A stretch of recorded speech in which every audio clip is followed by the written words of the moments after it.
मोदी ने जिसको घर नहीं उसको झोपड़ी दी है, जिसका आने का आ जाओ जल्दी जल्दी, कम ऑन फास्ट। आपको क्या दिए? बंगला दिया है, मेरे को बंगला दिया है।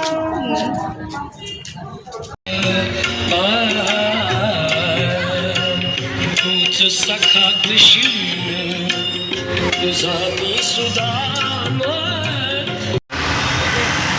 ह्या रेश्माताई पांचाळ आहे तिथे.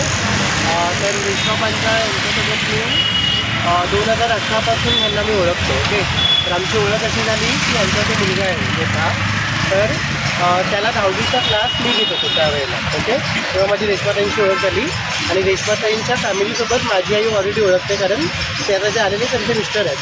तर ह्यांचा म्हणजे आधीपासून एका शाळेमध्ये आणि एका वर्षात राहणार. माझी ओळख साधारणपणे 2018पासून खूप घट्ट प्रकारे झाली, कारण मी जवळजवळ 2 तास रोज जायचो त्यांच्या घरी. ओके, तर त्यांच्या घरी जात असताना रोज क्लासला मग तुम्हाला माहिती आहे मार्गशीर्षचे गुरुवार वगैरे असतात किंवा शनिवार वगैरे, तेव्हा मी त्यांच्या हातचं नेहमी टेस्ट करायचो. तेव्हा मला कळलं की त्या खूप छान कुकिंग करतात. ओके, नंतर काय झालं आणि त्याशिवाय आपल्यासारखं रेशमाताई गैरी कामगार होतं, त्या घरकामं करायच्या, जेवणाची कामं करायच्या आणि त्यांचा जो एरिया आहे घरकामाचा तो घरापासून खूप लांब आहे, म्हणजे जवळजवळ 4 ते 5.5 किलोमीटर एवढ्या प्रवासावर जायचं. तर नेहमीचा चालतच जायचं आणि चालतच यायचा. तर असं आमच्या नेहमी गप्पा रंगायच्या आणि त्यावेळेला आम्ही नेहमी म्हणायचो की त्यांची सुद्धा ती इच्छा होती की त्यांनी सुद्धा एखादा स्टॉल चालू करावा. आणि नेहमी मला म्हणायचं की मी काहीतरी केलं पाहिजे. पण त्यावेळेला एक त्यांना चॅलेंज होतं की त्यांची अजून एक छोटी मुलगी होती पूर्वा नावाची.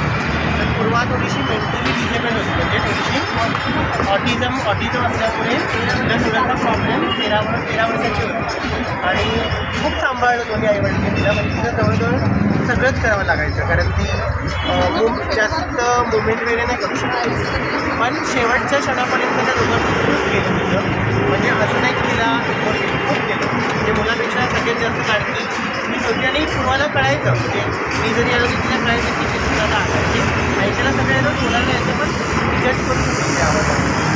आणि त्या वर्षी पूर्वा गेली त्या दिवशीनंतर मग काही पण म्हणजे एकदम जवळजवळ 2 महिने तिला सावरताच गेलं आणि दिवाळी येईल आणि दिवाळीच्या येण्याच्या आधी तिच्यासोबत चर्चा करताना मी तिला सांगितलं की आपण ना यावर घेऊन फराळ चालू करतो. पण तरी पण ती रेडी नव्हती, कारण आपल्याला काय पद्धत असते की आता माझी मुलगी गेले घरातले काय होते. त्यावेळेला मला तिला हा प्रश्न करायला लागला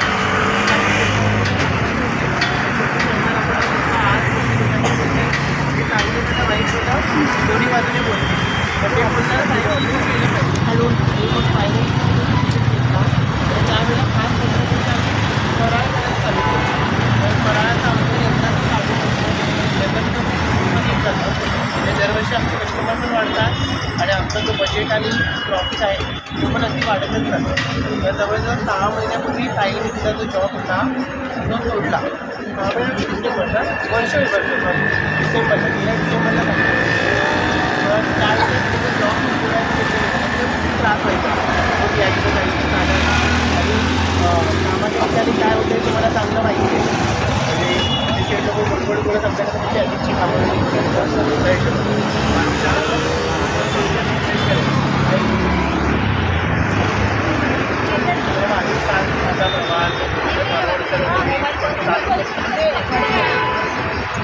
रेकॉर्डिंग हो रहा है.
म्हणजे जेव्हा स्टार्ट केलं तरी ऑलरेडी एक साधं लाकडाचं होतं. हे लाकडाचं काय तर म्हणजे आपण तरी वाट बघतो ना 2-3 वर्षाची आपण आत्महत्या करून.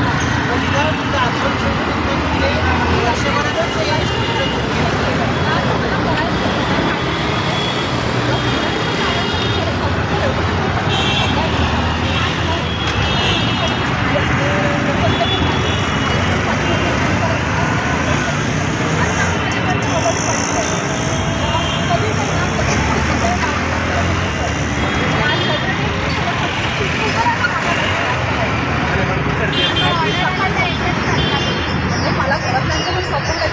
पण तसं सगळं करायला ती एकटीच करते.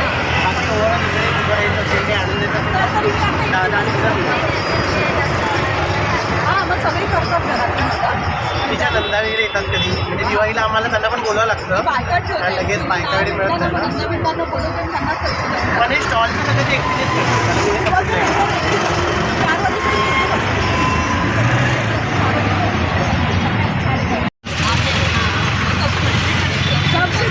कारण मी सपोर्ट होना चाहिए. ये उनका सपोर्ट जो है वो तो पैकिंग करने नीचे बैठते हैं सारा सब कुछ वजन करके पूरा. उनका सपोर्ट होना तो कोई भी कुछ भी कर सकता.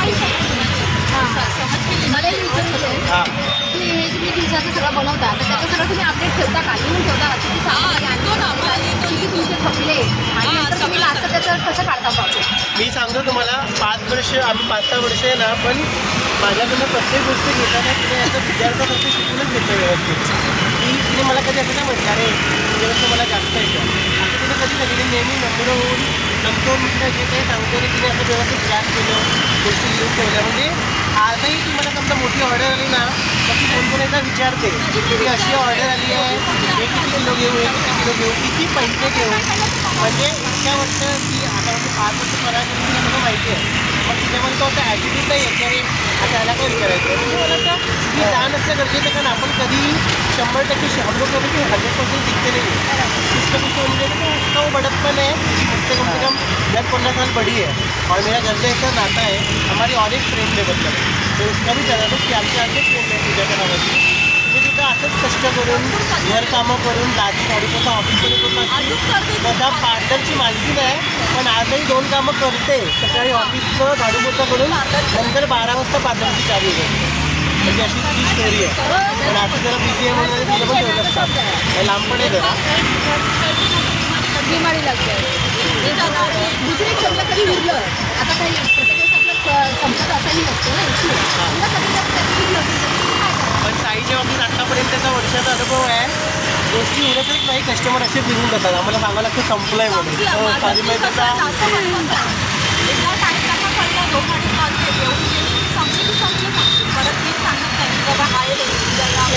म्हणजे मला वाटतं परवा वाटतं मी आलेलो सगळं संपलेलं शेवटच्या तिने वडे तळलेले एक वडा राहिला गरम म्हणून शेवटी तो मी घेतला.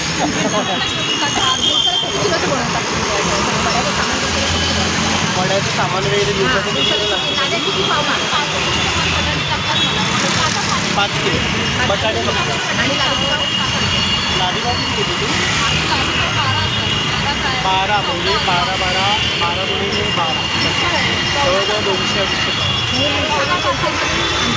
नाही. होलसेलमध्ये तिला जास्त अंदाज मिळत नाही ॲक्च्युली कारण शेवटी अंदाज कोण नाही ना. दादा पण ऑफिसला आहे तिचा मुलगा सुद्धा आताच जॉबला पाववाला पाव आणून देतो पण बाकीचं जसं जमेल तसं लोकल कधी किंवा मेट्रो वगैरे डिमांड आहे.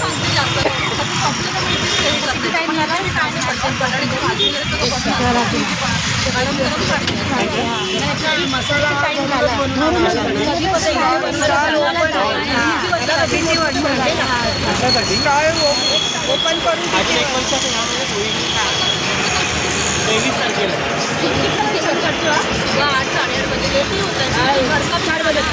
नाही नाही 2.5 बजेचा कुठं असता डिपेंड करतात पण लास्ट 2.5 बजेचं लोड असतं. आपण जे म्हणता 5 किलो तर मग त्याच्यात तुम्हाला 10% सुटतं का 20% सुटतं. 20% पण होतं आपलं चांगलंच होतं. असं काय आपण आता हे वडापाव काम करतो नुसते वडापाव कसं लागत तुला पाळतं म्हणूनच ना. मग तुम्ही म्हणता लोकांना काम करते म्हणूनच असं वडापाव पण मला वाटतं म्हणजे मला यावर तू 10 वर्ष ती जेवणाचं काम करत होती ताईचा शेवटचा पगार 6,000 होता तिच्या ठिकाणी. ओके, पण मला वाटतं आमची एवढी कडी मेहनत आणि आता जर तिला विचारलं ना तर ती नक्कीच त्या पगाराच्या खूप चांगली अर्निंग घेते दर महिन्याला. कारण त्यामध्ये ती खूप खुश आहे. कारण तिने पैशाच्या बाबतीत खरं म्हणजे तर तिची ती इच्छा होती की मला माझा धंदा उभा राहायला पाहिजे, तिची स्वतःची इच्छा होती आणि ते तिने बळकवलं. अरे हां द्या द्या